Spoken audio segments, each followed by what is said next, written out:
Kita mau siapkan hati untuk kebenaran firman. Sebab hanya kebenaran firman Tuhanlah yang sanggup memerdekakan setiap kita, saudara. Haleluya.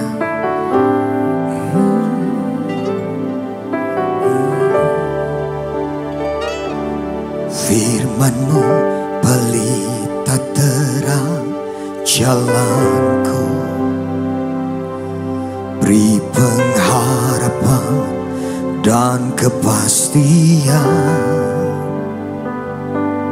mampukan melewati semua persoalan, sangat teruji dan beri kemenangan.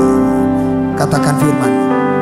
Firman-Mu pelita terang jalanku, beri pengharapan dan kepastian, mampukan melewati semua persoalan, sangat teruji dan beri kemenangan. Yang percaya angkat tanganmu, katakan firman-Mu, yes, amin. Ceritakan kasih-Mu, menyucikan hati dan pikiranku.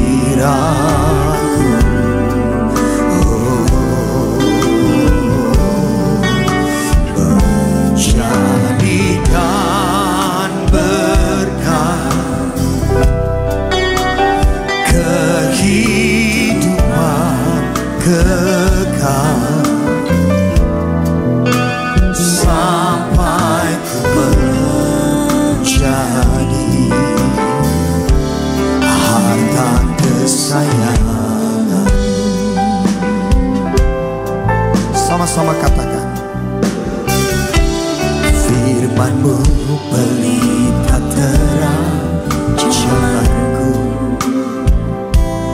beri pengharapan dan kepastian,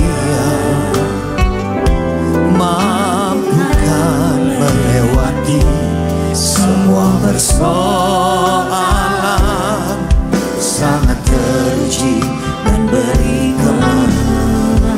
Katakan firman-Mu Tuhan, firman-Mu, yes, amen, haleluya. Ceritakan kasih-Mu, sucikan hatiku Tuhan, menyucikan hati dan pikiranku, jadi berkat, jadikan berkat, amin, kehidupan kekal, sampai ku menjadi harta kesayangan. Sekali lagi yuk kita bangkit berdiri sama-sama katakan. Firman, ceritakan kasih-Mu Tuhan, haleluya. Menyucikan hati dan pikiranku, jadi berkat, jadikan berkat, amin, kehidupan kekal, sampai ku menjadi harta kesayangan, sampai ku menjadi, sampai ku menjadi harta kesayangan. Sekali lagi katakan, sampai ku menjadi, sampai ku menjadi harta kesayanganmu.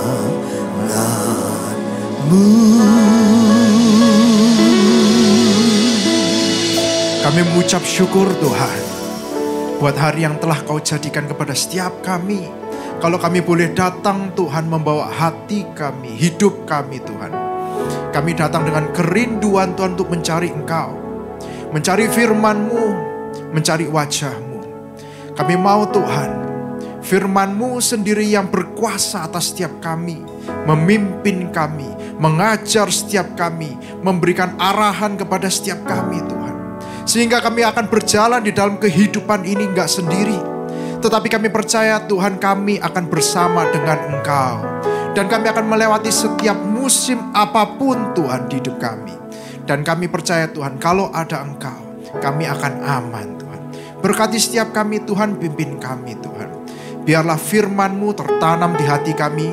Dan kami akan menjadi pelaku-pelaku firman-Mu Tuhan. Terima kasih Tuhan.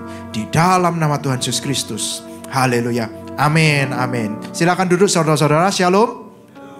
Puji Tuhan. Hari ini saya akan menyampaikan satu tema. Yaitu turning vision into reality. Turning your vision into reality.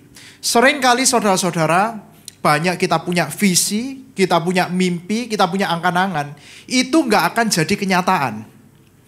Apa yang membedakan sebuah visi menjadi kenyataan atau enggak? Ada impact-nya atau enggak? Ada suksesnya atau enggak? Itu yang di dunia pedulikan. Tentang impact-nya. Hari ini saudara-saudara, banyak orang akan memiliki banyak visi. Semua orang bahkan memiliki, akan menjadi ini, pengen jadi ini. Semua banyak. Banyak orang dapat menerima mimpi dari Tuhan. Tetapi hanya sedikit yang merasakan mimpi itu jadi kenyataan. Saya kasih contoh saudara-saudara. Pada waktu sekitar 20 tahun lalu, ya, 20 tahun lalu, kita lihat ada teknologi mobile phone.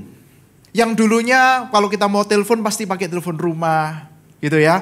Terus harus pergi ke tempat telepon umum. Muncul ada mobile phone. Itu revolusioner. Orang punya visi supaya orang bisa telepon, wah jangka jauh dimanapun bisa ngobrol, wah muncul mobile phone. Terus lanjut saudara, mobile phone gak cukup, ternyata waktu dulu besar, revolusioner. Semua perusahaan membuat sebuah mobile phone tambah lama tambah kecil, tambah tipis. Gak cuma tambah kecil, tambah tipis, baterainya tambah lama tambah panjang. Ada yang seminggu, 2 minggu, sebulan, ya kan. Gak kayak sekarang ya kan, 6 jam habis. Terus lanjut, berubah. Ada orang punya visi lagi. Visinya apa? Dari cuman handphonenya tambah tipis, berubah. Dulu handphone kalau ketik lama. Cuman ada angka semua. Wah, kalau mau bales SMS itu lama. Muncul BlackBerry ya. Ada keyboard di dalam handphone. Wah, itu revolusioner saudara. Ada orang punya visi, pengen punya handphone yang ada keyboardnya. Muncul BlackBerry. Nggak cuman itu. Sampai akhirnya muncul touchscreen. Dulu zaman saya nggak ada namanya touchscreen. TV, ya screen, nggak mungkin bisa di touch gitu ya. Jadi sesuatu impian yang luar biasa. Saya rasa Steve Jobs pada waktu dia punya visi, mau bikin handphone yang touchscreen, dia nggak dapat dari dirinya sendiri. Pasti pernah nonton film-film sci-fi begitu ya, film-film Star Wars, Star Trek begitu, ngelihat layar bisa disentuh. Bisa bikin ini. Dan dia ciptakan visinya. Visinya jadi kenyataan. Asalnya dia cuma bermimpi kalau ada handphone bisa disentuh. Jadi kenyataan. Apa yang membedakan Steve Jobs dengan yang orang yang lain? Semua orang bisa punya mimpi. Bahkan yang pembuat TV, pembuat animasi tersebut, dia juga kepikiran. Kalau ada screen bisa di-touch, luar biasa. Tapi untuk menjadikannya kenyataan itu berbeda cerita. Betul saudara? Demikian juga visi yang Tuhan berikan kepada setiap kita. Janji-janji dan lain sebagainya. Apakah menjadi kenyataan atau enggak tergantung dari siapa? Diri kita sendiri. Yang pertama saudara-saudara. Saya mau buka di dalam Kejadian 15. Ayat yang pertama sampai yang ke-6. Kejadian 15 ayat yang pertama sampai yang ke-6 berbicara tentang kisahnya Abraham. Kemudian datanglah firman Tuhan kepada Abram dengan suatu penglihatan atau vision. Janganlah takut Abram, akulah perisaimu, upahmu akan sangat besar. Terus Abram menjawab, ya Tuhan Allah, apakah yang akan engkau berikan kepadaku? Karena aku akan meninggal dengan tidak mempunyai anak. Dan yang akan mewarisi rumahku ialah Eliezer, orang Damsyik itu. Terus lagi kata Abram, engkau tidak memberikan kepadaku keturunan, sehingga seorang hambaku nanti menjadi ahli warisku. Terus tetapi datanglah firman Tuhan ini kepadanya demikian, orang ini tidak akan menjadi ahli warismu, melainkan anak kandungmu, dialah yang akan menjadi ahli warismu. Ayat 5. Lalu Tuhan membawa Abram keluar serta berfirman, coba lihat ke langit, hitunglah bintang-bintang. Jika engkau dapat menghitungnya, maka firman Tuhan kepadanya, demikianlah banyaknya nanti keturunanmu. Terus lanjut. Lalu percayalah Abram kepada Tuhan. Maka Tuhan memperhitungkan hal itu kepadanya sebagai kebenaran. Yang pertama saudara-saudara, Abraham percaya kepada Tuhan. Hari-hari ini apakah kita percaya kepada Tuhan atau enggak? Kalau kita bisa punya visi, sama seperti Abraham punya visi.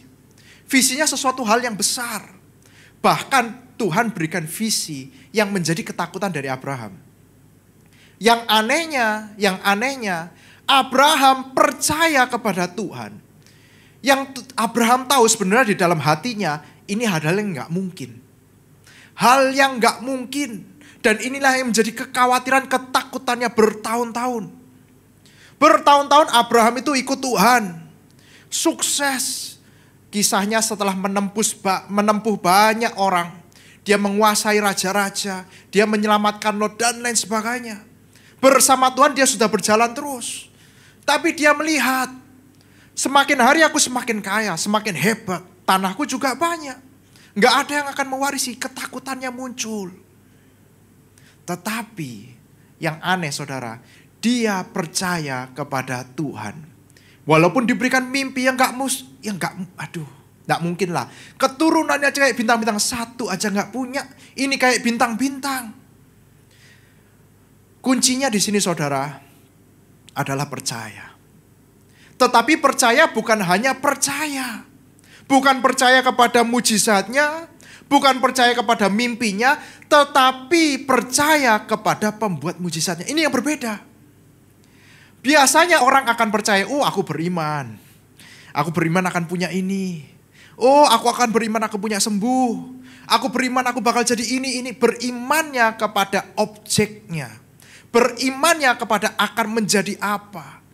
Tapi selama ini mereka tidak pernah beriman kepada pembuatnya, sumbernya, makernya. Dan hari ini Abraham diceritakan, apakah Abraham percaya kepada mimpinya atau Abraham percaya kepada Tuhannya? Dia percaya kepada Tuhannya. Firman Tuhan tadi katakan, Abraham percaya kepada Tuhan. Dan ini yang membedakan saudara-saudara. Pada waktu kita percaya kepada pembuat mujizatnya, mujizat itu akan jalan. Pada waktu kita percaya kepada sumber berkatnya, tidak perlu kita khawatir lagi akan berkatnya. Dan inilah yang dipegang sama Abraham. Kita juga sama. Jangan sampai kita itu hanya percaya pada thingsnya. Apa yang kita lihat. Tetapi kita percaya dengan apa yang tidak bisa kita lihat. Siapa? Tuhannya. Karena yang tidak kelihatan itu yang membuat yang kelihatan. Karena yang gak kelihatan itu yang lebih penting daripada yang kelihatan. Yang kedua saudara-saudara, masih di dalam percaya. Percaya ini lawannya dengan apa? Ketakutan dan kekhawatiran. Banyak daripada kita dapat visi, kita dapat mimpi, kita dapat cita-cita, angan-angan. Tetapi kalau kekhawatiran dan ketakutan terus menghantui hidup kita, gak bakal kita pernah maju. Abraham juga sama. Pada waktu dia datang, wah Tuhan, aku takut. Aku khawatir. Aku ini. Aku akan sia-sia hidupku. Siapa yang kita nggak takut? Siapa yang kita nggak khawatir? Saya juga takut, saya juga khawatir saudara-saudara. Pertama kali saya pernah punya mimpi, saya pernah punya visi. Dulu pada waktu saya kuliah, saya pengen membuat sebuah aplikasi, website begitu ya, untuk jual beli. Wah, saya pikir ini sesuatu hal yang luar biasa. Kayak Tokopedia gitu loh tuh. Zaman itu nggak ada Tokopedia, nggak ada Gojek. Saya sudah kepikiran, wah bikin ini bakal gini, bakal gini, bakal gini. Wah, saya mulai kerjakan juga, saya percaya. Pasti jadi. Gitu ya, pasti jadi. Ini pasti hits di Indonesia. Mulai. Tetapi ketakutan, kekhawatiran terus muncul. Mulai, siapa yang akan backup? Siapa yang akan danai? Siapa yang mau registrasi? Siapa yang mau? Wah. Akhirnya sampai setengah. Websitenya jadi. Aplikasinya jadi. Go publik? Enggak.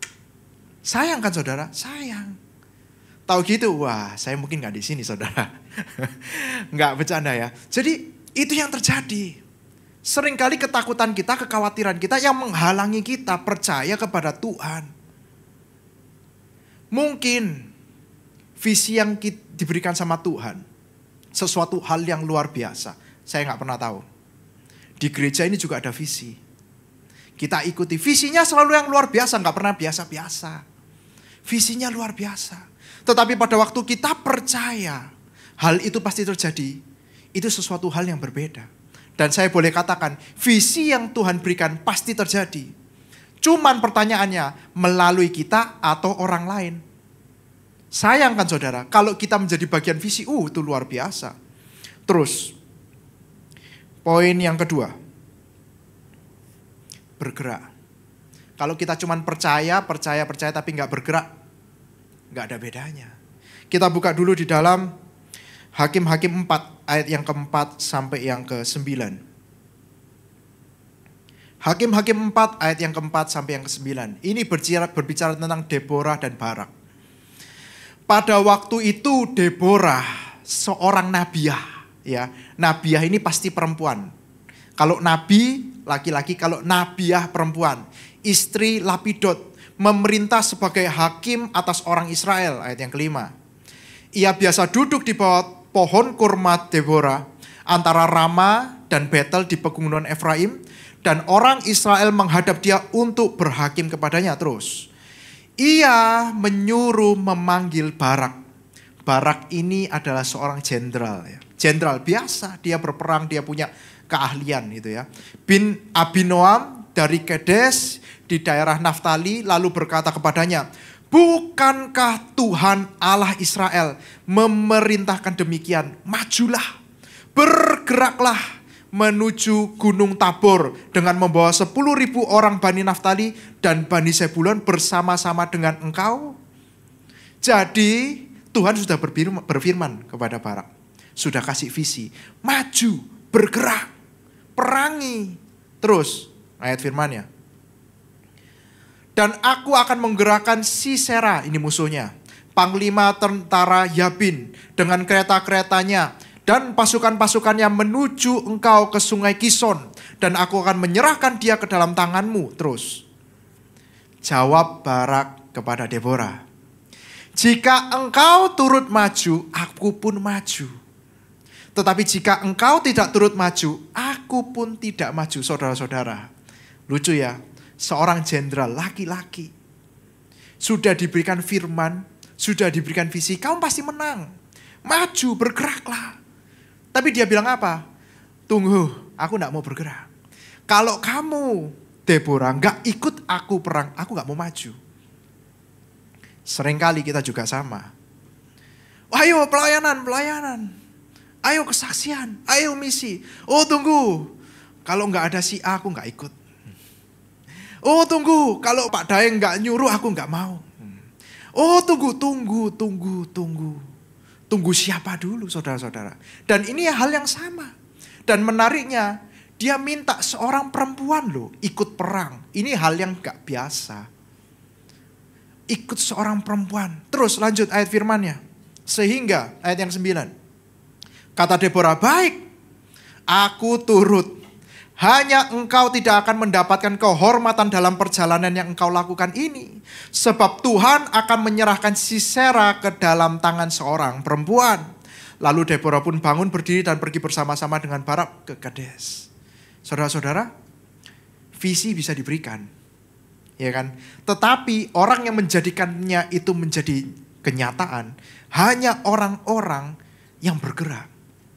Kalau kita nggak mau bergerak, nggak bakal jadi nyata. Betul? Ada pengamat ekonomi, pengamat politik, pengamat bola, ya kan, pengamat basket, pengamat banyak. Saya mau tanya, pengamat itu kalau dia ngomong kelihatannya hebat gak? Hebat. Apalagi pengamat bola, ya kan? Teman-teman tuh kemarin ngobrol. Wah ini, saya cuma dengarkan, saya nggak ngerti. Mereka bilang, wah kalau ini bakal gini. Kelihatannya hebat sekali ngomong. Tetapi kalau kenyataannya mereka main bola apa bisa? Gak bisa. Betul ya? Pengamat ekonomi juga sama. Pengamat politik, wah ngomongnya bakal ini. Tetapi sesungguhnya yang hebat siapa? Yang menggerakkan roda ekonomi politik itu sendiri. Itu orang-orang yang hebat, orang-orang yang terlibat. Jadi saudara-saudara, jangan sampai kita ini jadi penonton. Untuk ada visi yang besar kita cuma nonton, gak ikut di dalamnya. Rugi, betul. Bergerak di dalam Tuhan. Terus saudara, kalau kita punya perusahaan, saya percaya seperti si Steve Jobs, Elon Musk dan sebagainya. Mereka punya visi yang luar biasa hebat. Tetapi visinya akan jadi kenyataan atau enggak, bukan tergantung cuma dia sendiri loh. Dia harus bikin satu tim. Tim apa? Namanya R&D, Research and Development. Tanpa adanya research dan development ini, nggak bakal jadi. Betul ya? Steve Jobs dia cuma punya visi, tapi dia kalau nggak punya tim R&D ini, nggak ada yang nyoba-nyoba, nggak ada yang beli tempered glass terus dinyalain, disentuh-sentuh, nggak ada. Elon Musk, dia cuma punya visi, wah mobil listrik begini. Tetapi kalau nggak ada orang yang bakal research di belakangnya, nggak akan jadi. Betul ya? Dan inilah juga sama. Pada waktu kita terima visi, tapi kalau kita nggak bergerak, kita nggak research, kita nggak development terus, kita nggak mau terus maju, nggak bakal jadi. Satu produk itu jadi hasil. Saya mau katakan, sering kali di dalam research and development itu banyak gagalnya. Ya kan? Berhasilnya pasti cuma sekali. Kalau berhasil pasti kita jual. Gagalnya nggak terhitung saudara-saudara. Seringkali kita melakukan, mau gerak nih. Gerak, oke gerak. Sudah gerak pertama, research. Gak bisa. Nggak mungkin. Sudah berhenti. Nggak bisa. Research and development itu akan terus berjalan sampai ketemu keberhasilan. Semakin sering kamu gagal, semakin hebat juga produkmu. Betul ya? Emang Steve Jobs, Elon Musk, mau research berapa lama? Lama sekali. Semakin lama dia research, hasil yang akan dikeluarkan itu yang luar biasa. Revolusioner, mendobrak dunia. Demikian juga visi yang Tuhan berikan kepada kita. Kalau visinya besar, luar biasa, jangan kaget. Kalau kita mendapati apa yang kita lakukan sehari-hari, kok banyak gagalnya, kok banyak terlambatnya, kok banyak halangannya. Karena memang demikian saudara. Sehingga pada waktu banyak masalah, banyak hal yang menghadang, kita terus maju. Kenapa? Yang Tuhan berikan bukan visi yang kecil. Visi yang besar, yang bisa mendobrak dunia. Amin saudara. Dan ini yang Tuhan mau. Kita terus berjalan, bergerak. Sama seperti kayak olahraga saudara-saudara. Saya ini sama teman-teman ngajak supaya kita tuh bangun otot. Wah, kita ini harus cepat-cepat bangun otot. Kenapa? Saya dengar kalau kita punya otot yang baik gitu ya, panjang umur, harus jaga badan. Terus kita mulai research. Researchnya apa? Harus ada tidur yang cukup, ya kan? Harus minum protein, ya kan? Makan protein yang cukup, harus olahraga. Kalau nggak ada ini, percuma ototnya nggak bakal jadi. Betul ya? Dan ini juga sama saudara. Pada waktu kita dengar firman itu jadi pengetahuan. Firman itu jadi visi kita. Tapi kalau cuman jadi pengetahuan aja, nggak kita jalankan, kita nggak exercise sungguh-sungguh, kita nggak mencoba sungguh-sungguh, nggak bakal jadi apa-apa. Maka dari itu firman Tuhan di dalam Yohanes 1 ayat 14, firman itu telah menjadi manusia. Logos, sarx.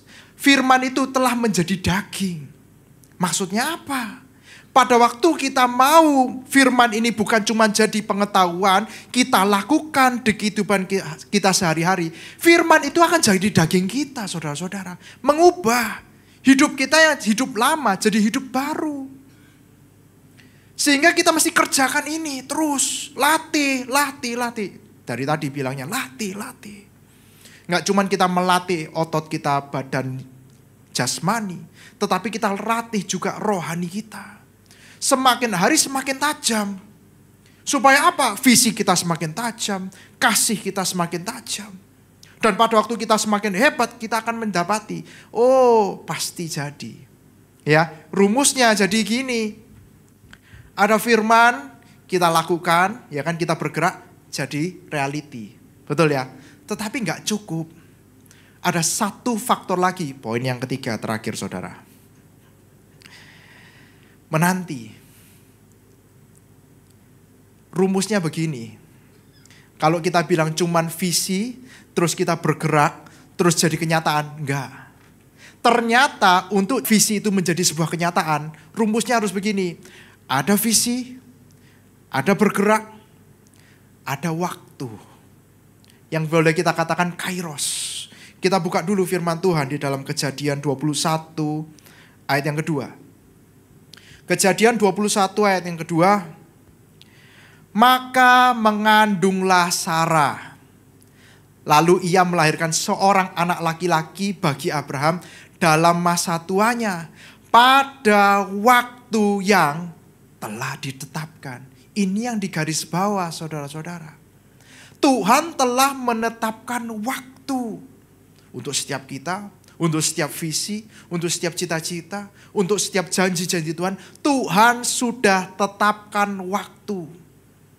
Dan waktu ini kita boleh tahu sebagai apa? Kairos. Waktu ini Tuhan yang tahu, kita nggak perlu tahu. Tetapi di dalam kita menunggu waktu Tuhan datang, perlu apa? Menanti. Menanti itu bukan hal yang mudah. Menanti itu hal yang menjengkelkan. Menanti itu gak enak. Bahkan di tengah-tengah menanti kita sering kecewa. Betul ya? Wah Tuhan telat. Wah Tuhan mestinya begini. Wah Tuhan begitu. Kita selalu bilang, wah rasanya gagal. Rasanya begini. Tetapi saudara-saudara, pada waktu kita percaya, benar-benar percaya kepada Tuhan, bahwa waktunya Tuhan akan ada. Penantian itu harusnya kita lewati dengan enjoy. Siapa yang melewati waktu-waktu ini dengan gak enjoy? Termasuk juga saya. Saya juga. Saudara-saudara waktu menanti, seringkali kita gak pernah enjoy. Saya sering lupa enjoy dengan hidup kita yang Tuhan beri. Di tengah-tengah waktu, di tengah-tengah kesibukan, di tengah-tengah masalah, banyak hal yang Tuhan sudah siapkan untuk kita bisa enjoy. Dan it's good. Enjoy. Tuhan katakan enjoy the fruit of your labor. Enjoy. Silakan. Enjoy your family. Enjoy apapun yang kamu ada di hidupmu, bukan yang gak ada loh. Kita bisa enjoy dengan apa yang ada di hidup kita. Itu Alkitabiah. Tetapi seringkali kita lupa untuk enjoy-nya. Kita seringkali enjoy dengan apa yang kita nggak punya daripada apa yang kita punya. Seringkali kita akan merasa kita akan enjoy pada waktu kita keluar daripada masalah, bukan di tengah-tengah masalah. Tuhan katakan, enjoy while waiting. Pada waktu kamu menunggu, enjoy. Apa yang ada di sekitarmu, enjoy dulu. Sehingga pada waktu kamu menanti, pada waktu kamu enjoy, penantianmu serasa cepat. Betul ya? Saya kasih contoh. Seringkali kita nunggu paling lama di mana? Pesawat ya, airport. Kalau kita mau pergi keluar ke airport, nunggunya lama banget. Kalau kita enjoy dalam menunggu, cepat sekali. Gimana cara enjoy? Kalau saya, ya sedikit pengakuan, saya suka main games. Jadi dalam menunggu, saya suka main game. Wah, baru sebentar main, sudah selesai. Sudah waktunya boarding, cepat. Gitu ya. Tetapi kalau sudah ada istri, anak-anak saya, nggak bisa main game. Betul kan? Nggak bisa, handphone pasti sudah disita gitu kan. Wah, terus jaga anak begini-begini. Kelihatannya lama banget, capek gitu ya. Belum berangkat udah capek. Nah, saudara-saudara, karena kita nggak enjoy. Ini yang Tuhan mau kita lakukan. Supaya kita enjoy while waiting. Apa yang ada di sekitar kita, apa yang kita punya, kita enjoy. Terus, yang terakhir tentang Yosua, saudara-saudara. Yosua sama Musa itu diberikan visi kepada Tuhan. Visinya sama. Betul ya? Mereka akan memimpin bangsa Israel masuk ke mana? Kanaan. Tetapi dua orang ini memiliki generasi yang berbeda, zaman yang berbeda, perilaku yang berbeda, semuanya berbeda. Pada waktu zaman Musa, setiap hari penuh mujizat. Ya kan? Setiap hari sesuatu hal yang spektakuler, luar biasa. Tuhan berikan ini. Wah, dia melihat laut terbelah. Dia lihat ini. Wah, lihatnya pokoknya yang luar biasa. Tuhan berfirman, Tuhan selalu ngomong ini dan sebagainya. Tetapi zaman Yosua, zaman yang berbeda. Tuhan hanya memberikan satu perintah, sudah selesai. Yosua mesti jalan. Tuhan berikan ini, Yosua mesti, dia melewati masa peperangan. Zamannya Musa, musuhnya tinggal dimasukkan Tuhan ke dalam laut, selesai. Zamannya Yosua enggak, disuruh perang terus-terusan sampai menang. Beda zaman. Betul ya? Sehingga firman Tuhan datang satu di dalam Yosua 1 ayat yang ke-7. Yosua 1 ayat yang ke-7. Hanya kuatkan dan teguhkanlah hatimu dengan sungguh-sungguh. Bertindaklah hati-hati sesuai dengan seluruh hukum yang telah kuperintahkan kepadamu oleh hambaku Musa. Janganlah menyimpang ke kanan atau ke kiri, supaya engkau beruntung kemanapun engkau pergi. Dan kata-kata ini Tuhan ulang 3 kali. Hanya kuatkan dan teguhkan hatimu dengan sungguh-sungguh. Terus. Pokoknya kamu harus kuatkan hatimu, teguhkan hatimu, jangan menyimpang, terus berada di jalannya Tuhan. Firman Tuhan apa? Lakukan. Firman Tuhan, intinya cuma itu Tuhan bilang. Sehingga pada waktu kamu maju, kamu akan beruntung, kamu akan sukses, kamu akan menjadi orang-orang yang dijanjikan Tuhan. Sehingga walaupun visi itu diberikan kepada Musa, akan masuk kepada bangsa, ke tanah Kanaan, tetapi yang menjadikan itu kenyataan siapa? Yosua. Yosua mau bergerak, ikut juga. Yosua tahu waktunya Tuhan, dia menanti dengan sabar. Dia enjoy the moment, dia terus tahu. Dilatih Tuhan 1 hari, 2 hari, 3 hari. Terus bertahun-tahun dilatih sama Tuhan. Sehingga dia cakap, ya kan, berperang. Dia cakap, ini cakap semua. Tuhan siapkan luar biasa. Sehingga visi itu akan jadi fulfill di tangannya Yosua. Ini 2 hal yang berbeda, saudara-saudara. Pada waktu Tuhan memberikan visi kepada kita, apa yang menjadi respon kita? Apakah kita percaya? Ataukah kita menjadi takut? Berhenti untuk gak percaya? Apakah kita mau bergerak? Atau kita diam? Apakah kita mau menanti dengan baik, dengan menjaga hidup kita dengan baik, atau kita mau sembrono? Itu yang di tangan kita. Tuhan berikan visinya. Tetapi untuk melakukan semuanya sampai akhir tergantung dengan kita. Kita mau bergerak enggak? Kita mau jaga enggak? Seringkali kita enggak akan jaga. Kita akan sembrono. Kita akan ke kanan, ke kiri, kemanapun. Firman Tuhan itu seperti guidance, saudara-saudara. Seperti lampu, begitu ya. Ada di depan. Dan kita akan berjalan. Pelayanan, komsel, ibadah itu sebagai penjaga. Cuman sebagai pagar. Supaya kita nggak ke kanan, ke kiri. Saudara-saudara, penting. Kita ibadah. Kita komsel. Kita pelayanan. Itu cuman sebagai pagar. Tetapi kita juga mesti bergerak maju. Bergerak maju berkata apa? Melakukan firman. Gak bisa kita cuman dengar firman, kita gak lakukan. Tetap harus dilakukan. Tetap harus direnungkan. Tetap harus dipelajari. Tetap harus kita latih. Supaya hidup ini semakin hari melakukan firman. Amin saudara. Saya undang pemain musik untuk maju ke depan.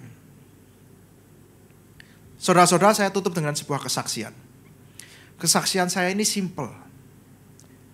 Mengenai visi dari gereja. Saya ikut gereja ini mungkin 13 tahun mungkin ada. Dan sekitar 10 tahun yang lalu, Pak Fengki pernah kasih visinya. Wah, gereja ini akan menjadi gereja yang hebat, besar.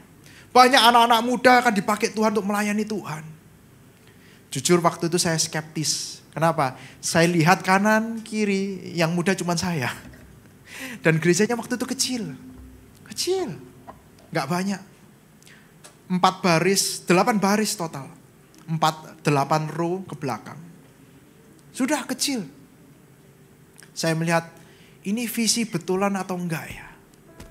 Dan pada waktu itu saya gak percaya. Saya biasa aja. Tetapi saya tetap berjalan di dalam gereja. Terus. Berjalan waktu demi waktu. Saya terus menolak visi daripada gereja. Saya bilang visi ini buat orang lain bukan buat saya. Karena saya nggak diciptakan demikian, saya bilang gitu. Saya bukan orang dengan background yang baik. Saya bukan orang yang pandai ngomong. Saya bukan orang yang bisa public speaking dengan baik, enggak. Tetapi terus Tuhan berikan visi lagi. Tuhan berikan nubuatan. Tuhan berikan doa terus. Tuhan berikan kesempatan juga melayani. Tuhan berikan waktu-waktu untuk saya bisa latihan. Saya bisa sekolah. Saya bisa STT. Terus. Sampai satu kali saudara-saudara. Anak saya itu suka lagi belajar nyanyi. Nyanyinya lagu rohani. Puji Tuhan. Yang praise the Lord, oh my soul, ya kan. Saya cuma denger aja karena anak saya nyanyi begitu ya kan. Diulang. Akhirnya saya setel juga ya. Praise the Lord, oh my soul. Terus ada satu kata-katanya ya. I won't be quiet, my God is alive. How could I keep it inside? Satu kali itu kayak mengena kepada saya. Kamu tahu Tuhanmu hidup loh. Kamu tahu Tuhanmu membuat suatu hal yang luar biasa. Kenapa kok kamu diem? Kenapa kok kamu gak mau ngomongkan tentang firman? Kenapa kok kamu malu? Kenapa kok kamu takut? Kenapa kok kamu ragu-ragu? Kalau kamu bagian daripada visiku, lakukan. Walaupun gak enak, walaupun berat, walaupun kamu gak bisa, tetap lakukan. Dan saya mau saudara, bergerak. Sehingga pada waktu apapun yang pelayanan yang diberikan pada saya gak berani bilang enggak.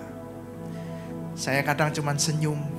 Bahkan saya balesin gembala saya itu senyum sambil menangis gitu ya. Karena saya gak berani bilang enggak. Saya percaya hidup saya ya buat Tuhan. Dan kalau saya dipakai Tuhan untuk menggenapi firman-Nya, menggenapi visinya, terjadilah. Dan saudara-saudara, pada waktu saya menjalani semuanya ini, saya dikasih tahu Tuhan. Enjoy the moment. Enjoy your family. Enjoy your life. Enjoy your work. Enjoy everything. Dan ini saya mulai terus, oh iya ya. Kalau saya bisa pelayanan, saya mesti enjoy. Kalau saya bisa ada kesempatan sama keluarga, saya harus enjoy. Pada waktu saya kerja, saya juga harus enjoy. Ketemu orang tua, ketemu siapapun harus bisa enjoy.